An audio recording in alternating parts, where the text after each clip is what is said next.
Good morning. Knowledge is good PSC tips എന്ന YouTube ചാനലിലേക്ക് എല്ലാവർക്കും സ്വാഗതം. ഏറ്റവും പുതുതായിട്ടുള്ള കറണ്ട് അഫേഴ്സാണ് ഈ യൂട്യൂബ് ചാനൽ വഴി അപ്ഡേറ്റ് ചെയ്യുന്നത്.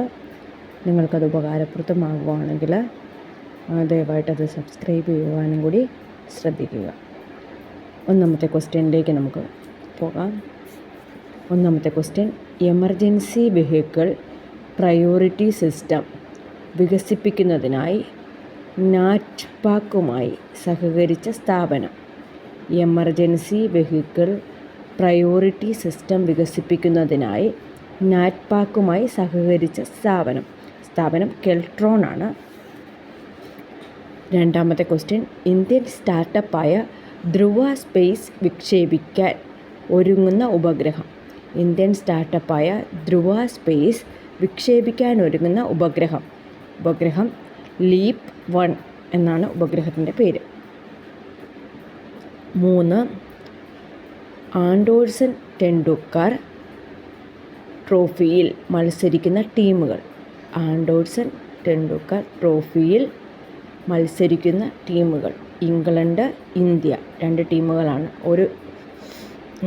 ടീമുകളാണ് മത്സരിക്കുന്നത്. അത് ഇംഗ്ലണ്ടും ഇന്ത്യയുമാണ്. നമ്മുടെ രാജ്യവും ഉണ്ട്.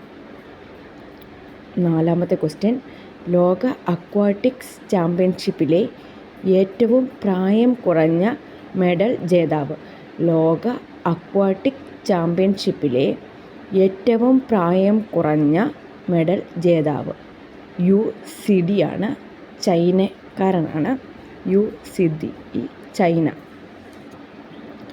അഞ്ചാമത്തെ ക്വസ്റ്റ്യൻ, 2025 മുതൽ 2030 വരെയുള്ള ജനറേഷൻ അറിയപ്പെടുന്നത്. 2025 മുതൽ 2030 വരെയുള്ള ജനറേഷൻ അറിയപ്പെടുന്നത് ബീറ്റ എന്നാണ്.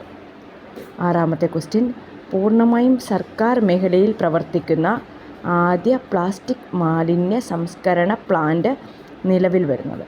പൂർണ്ണമായും സർക്കാർ മേഖലയിൽ പ്രവർത്തിക്കുന്ന ആദ്യ പ്ലാസ്റ്റിക് മാലിന്യ സംസ്കരണ പ്ലാന്റ് നിലവിൽ വരുന്നത് പത്തനംതിട്ടയിലാണ്. ഏഴാമത്തെ ക്വസ്റ്റ്യൻ, ഫ്രാൻസിസ് മാർപ്പാപ്പ അന്തരിച്ചത് എന്ന്. 2025 ഏപ്രിൽ 21.